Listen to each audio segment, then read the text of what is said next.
está obsoleto, ¿verdad? Y más bien ahorita las nuevas generaciones es más, estudian por este tema del microlearning, estudian más por el tema de leen libros, estudian más por lo que realmente les apasiona y por realmente lo que les va a ayudar a emprender o crecer o lo que realmente les interesa.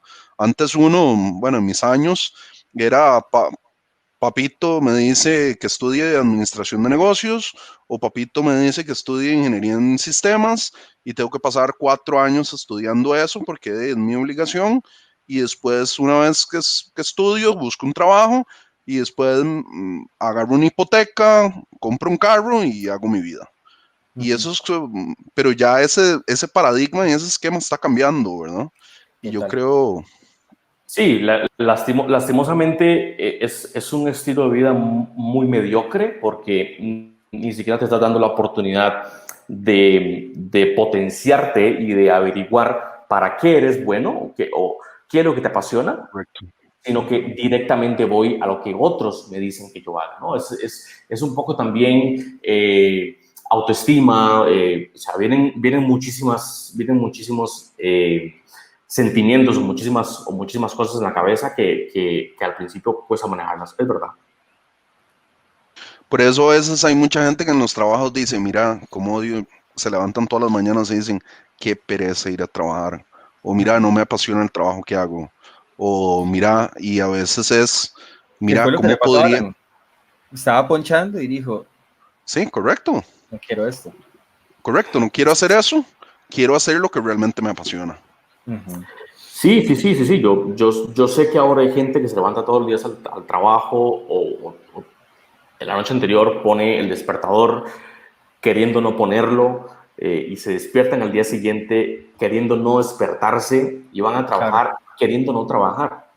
Yo no podría vivir así una semana, no podría vivir No, así un no. día. No, Realmente, o sea, es que yo no conozco a nadie que haya impactado a otras personas haciendo algo que no le gusta o haciendo algo en lo que no cree. Uno no puede vender algo en lo que no cree, uno no puede estar impactar a otras personas o eso es muy influir en otras cierto. personas cuando uno no cree en eso. Total, total. Alan, una pregunta, cuando estabas así, te sentaste y dijiste, mira, sí, eso es lo que quiero hacer, y ahorita 4Geeks ofrece una serie de servicios, ¿verdad? Pero en ese momento fue un solo servicio o pensaste en todos a la vez y lo pensaste para solucionar algo.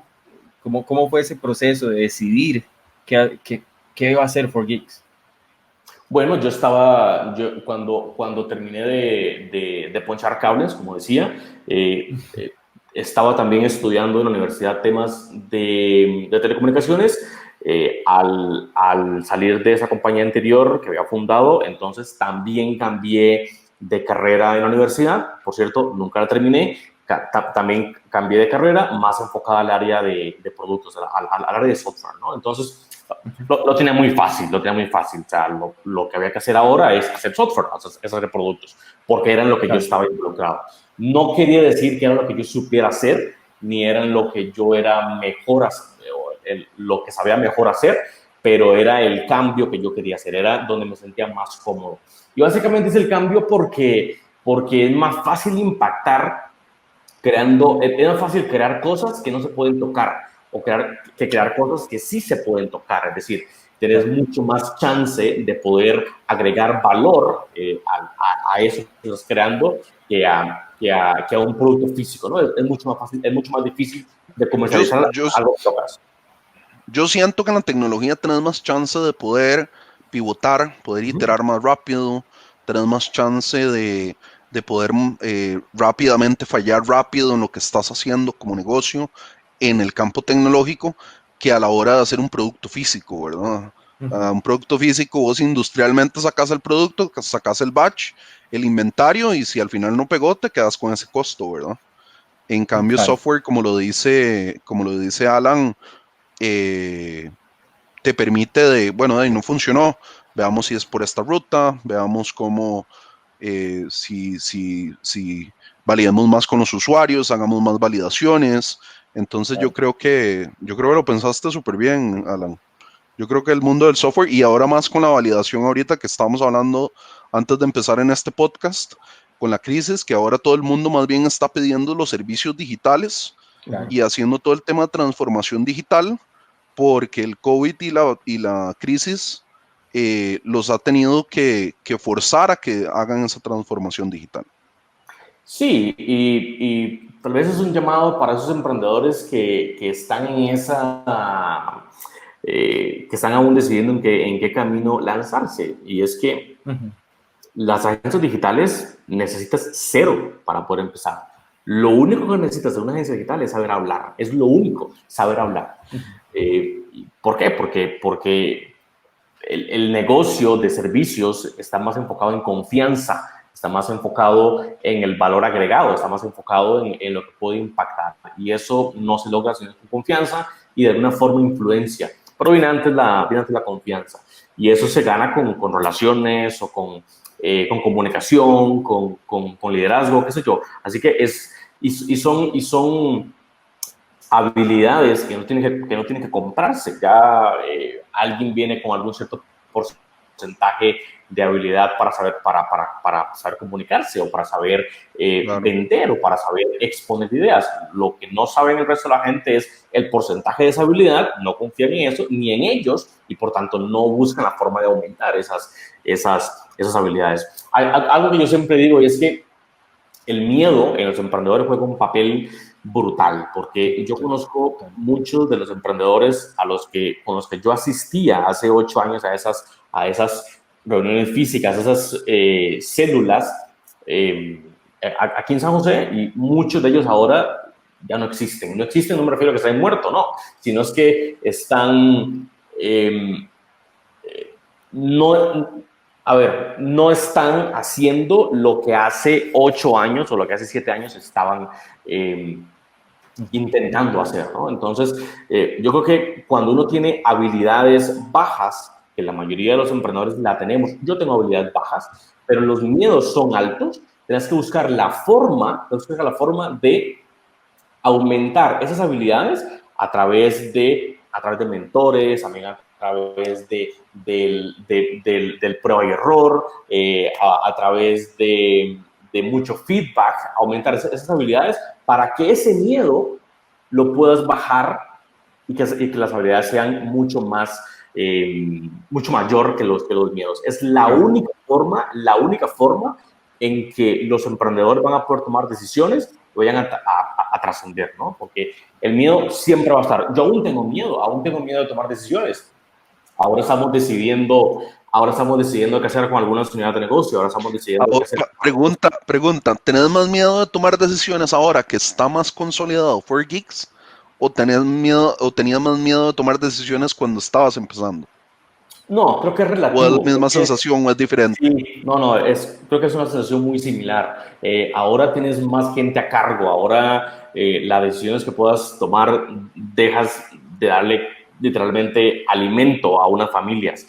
Antes no, pero ahora tengo la experiencia, ahora también sé lo que funciona y lo que no funciona. Antes no lo tenía, entonces es muy equitativo, digamos, tal vez Claro. Y bueno, la pregunta, la inicial, ¿iniciaste con esa línea de negocio o era otra? Es que me gustaría saber si tuviste que cambiar el rumbo en el proceso. Sí, hemos cambiado muchas veces el rumbo, muchísimas veces. Antes estábamos enfocados, por ejemplo, creación de software, ¿no? Creación de productos digitales. Y estábamos muy enfocados en clientes nacionales en Costa Rica. Y estuvimos picando piedra como por un año, básicamente. Y ese picar piedra como por un año es complicadísimo, porque estás en un mercado pequeño, o sea, hace 5 años, hace 6 años, estás en un mercado No paga. que no paga y que si paga muy poco. Entonces, todo el ciclo de reinversión de un negocio se muere porque no hay clientes que paguen lo que estás construyendo, ¿no? Entonces, Claro. en esa etapa, básicamente lo que hicimos fue detectar algunos de los partners o de las compañías más fuertes y lo que hacíamos era reclutar talento para ellos, ¿ok? Reclutábamos personas, reclutábamos talento en tecnología para ellos, para estas de las 4 o 5 compañías de las que les decía que son mis mentores. Y hacían outsourcing, me imagino. O sea, hacían Sí, resourcing. Okay. sí, es básicamente contratar talento para alguien y ponerlo en la oficina de otra persona, es como un intermediario. Claro. Claro. Con el tiempo eso, el valor se fue perdiendo porque las plataformas se pusieron mucho más robustas, entonces para ellos era más sencillo contratar a personas por su cuenta que decirles a ForgeX que les ayudara con la contratación, ¿no? Entonces el valor se pierde mucho. Claro. La competencia también aumenta porque ese tipo de negocios es muy fácil. Si pones en Google ahorita quién hace staffing, 95% de la gente hace staffing porque es muy fácil, no ocupas nada para hacer staffing. Entonces, esa fue una forma como de pivoteo. ForgeX abrió ventanas diciendo hacemos software, pero no hicimos nunca ningún producto de software hasta el tercer o cuarto año. Nunca, no hicimos nada. Estuvimos más que todo haciendo staffing, que era lo que en ese momento mantenía la precaria planilla que teníamos, ¿no? Luego ya nos dimos cuenta que podíamos escalar, que podíamos contactar a compañías más grandes, que podíamos ofrecer valores agregados a lo que ya ofrecíamos y eso da pie a la construcción de productos que hoy tenemos. Pero ha sido un proceso largo, sí, ha sido un proceso largo. Sí, hice esta pregunta porque, bueno, estos podcasts son para los emprendedores, ¿verdad? Y es importante esta explicación de una empresa grande para que entiendan que, voy a dar un ejemplo, si una persona quiere vender, no sé, papas arregladas, y en el medio del proceso que estás vendiendo papas arregladas 1, 2, 3 meses y te das cuenta que no está bien las papas arregladas y te das cuenta que tu trabajo es o realmente lo que puedes hacer es vender la papa para que la gente haga la papa arreglada, entonces puedes tomar esas decisiones. Una empresa no necesariamente es la idea, no necesariamente te sientas en una mesa y dices, mira, yo voy a vender teléfonos y si en el momento de la venta de los teléfonos no va bien y te das cuenta que tienes que hacer reparación de teléfonos, no significa que tu decisión inicial es mal, porque de eso se trata emprender, así se hace una empresa grande, de comenzar a tomar caminos, decisiones, comenzar a diversificarse, ver otras opciones y así es como se llega. Y a mí me gusta hacer ese tipo de preguntas para que la gente entienda que emprender no es un tema de que toman la decisión y sale. O sea, no es que tomaron la decisión de hacer algo y va a salir de la nada, sino que tienen que tomar un montón de decisiones en el proceso, así como Alan las tomó, de cambiar las cosas, es decir, mira, no podemos, o sea, el software no está saliendo, hagamos staffing. Y son decisiones que toman en el momento para poder ir paso a paso, ¿verdad? Y ir haciendo un impacto. Sí, creo que y para preguntarles un poco, Jordan, el aprender a leer mercados te da muchísima ventaja con respecto a otros emprendedores Claro. o otras empresas. El aprender a leer qué va a pasar en un mercado en los próximos 2 años, en los próximos 5 años, te da conocimiento y te da ventaja sobre los demás. Y aquí vienen muchísimo los mentores, aquí vienen muchísimos libros, aquí viene muchísimo escuchar feedback de otras personas, aquí viene muchísimo conectar con otros. El problema es que los emprendedores, yo estaba así también, estamos en una burbuja, una cueva, porque nunca nadie nos ha enseñado a conectar, a hablar, a movernos. Siempre somos de los que vamos a una En la universidad no te enseñan emprendimiento, no te enseñan a emprender. No. Por eso, yo recuerdo, en la universidad, en el primer día de clases, todos estaban con el teléfono mirando hacia abajo. Todos con el teléfono mirando hacia abajo. Y cuando vamos al supermercado, a hacer la fila del supermercado, exactamente igual. En la fila, todos mirando hacia abajo con el teléfono. Y cuando vamos al banco a hacer alguna vuelta, algún mandado, exactamente igual. Todos con el teléfono mirando abajo. Tenemos un pavor de hablarle a la gente que está a nuestro lado, porque no las conocemos, porque están fuera de nuestra zona de confort, porque lo que sea. Así que son cosas tan pequeñitas que tenemos que aprender a detectarlas. Si no las detectamos nosotros mismos, nadie más las va a detectar. Claro. Son habilidades pequeñas que pueden potenciar o que podrían ir creando lo que puedes estar soñando ahora. Claro. Una pregunta, dijiste que eras terco. Terco. ¿Cómo hacías con ese feedback que mencionas que recibiste mucho? Sí, es verdad. Cagándola, o sea, cagándola. Yo creo que vea, 4Geeks tiene 7, 8 años, 8 años de estar en mercado. Yo creo que si yo no hubiera sido tan terco al inicio, el crecimiento que tenemos ahora lo hubiésemos tenido en el año 4, al menos, o en el año 5. Pero, o sea, son personalidades mías, de alguna forma, y tengo que aprender a pagar el precio de eso. Y el precio de eso son 4 años de comer mierda.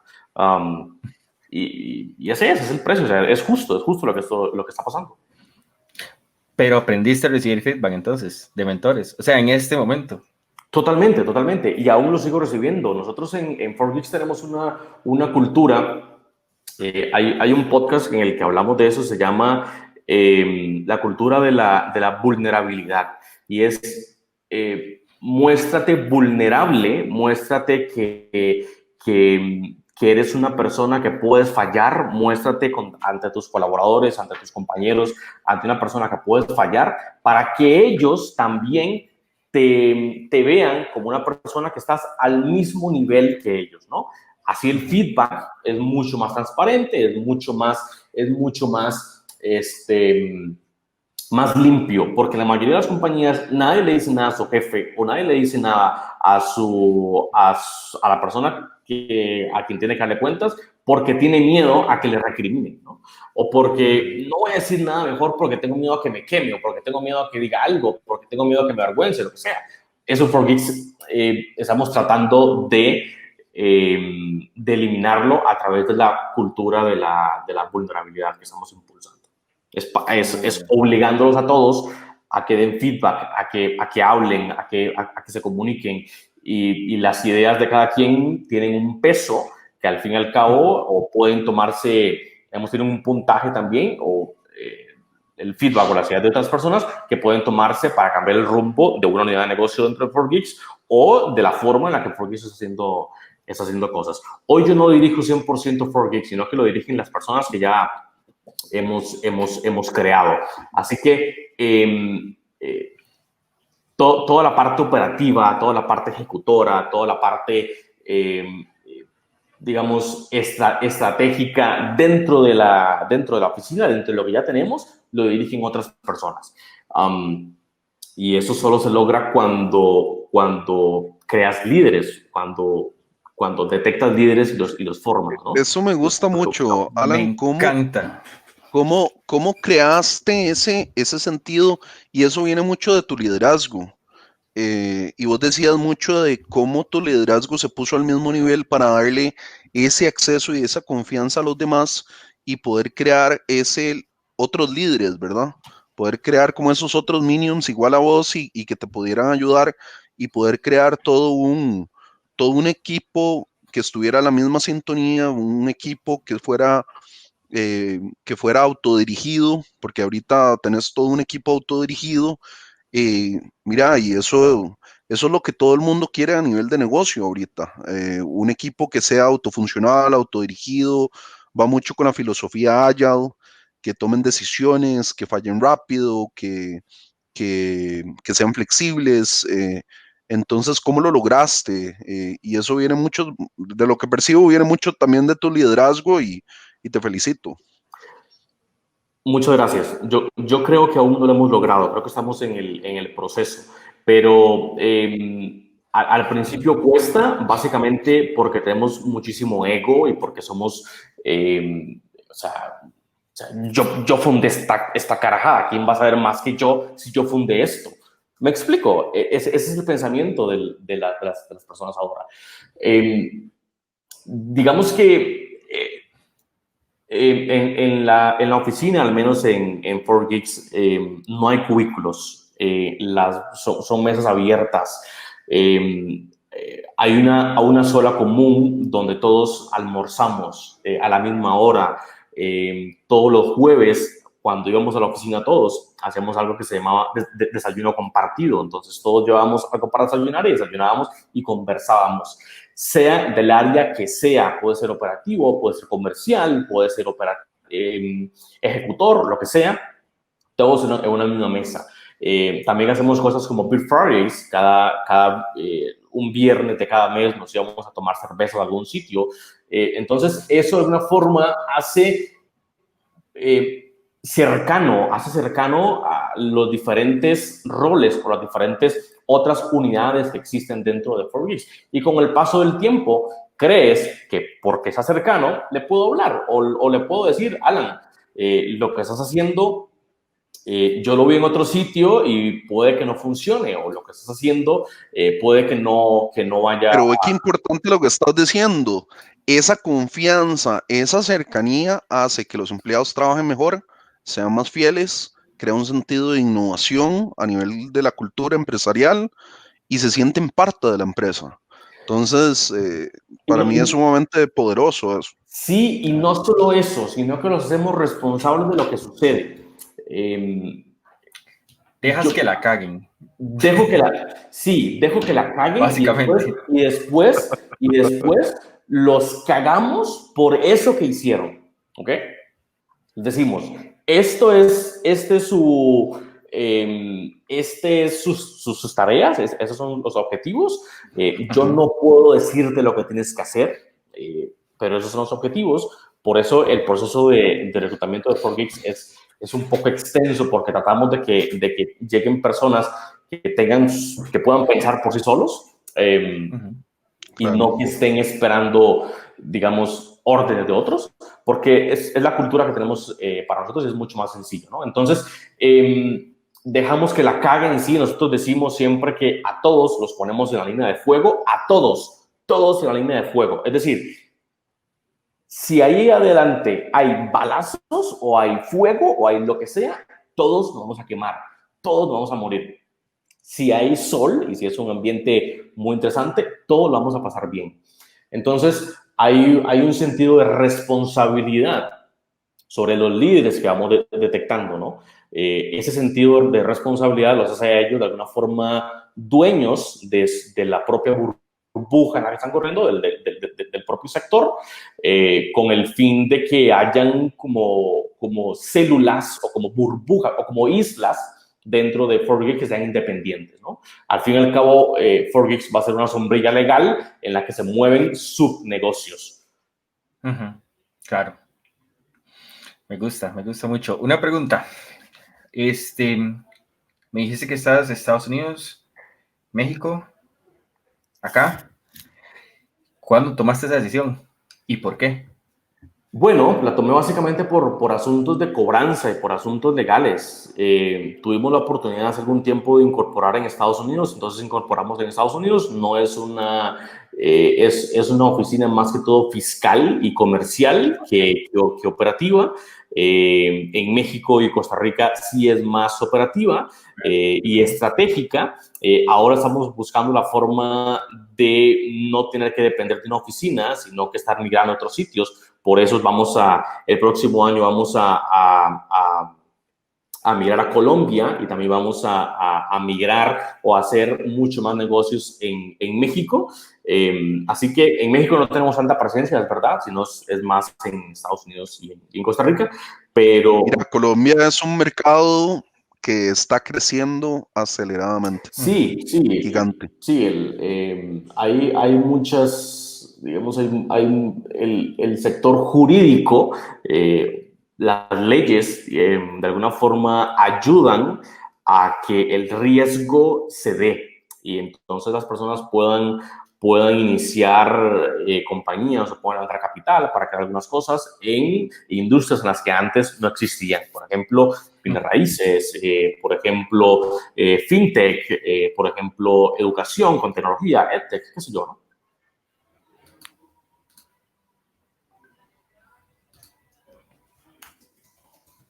¿Tenés otra pregunta, Jordan?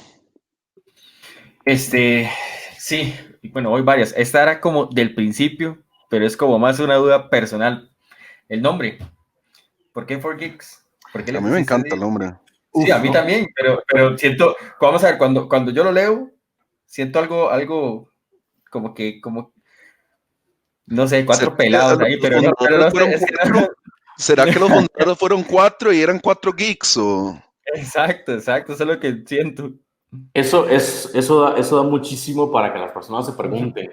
No fue intencional, la verdad que no fue intencional. 4Geeks viene más por el para geeks que otra cosa, Ok. ¿no? Es como un juego de palabras en inglés. La verdad es que 4Geeks pudo haberse llamado, la compañía 4Geeks pudo haberse llamado como sea,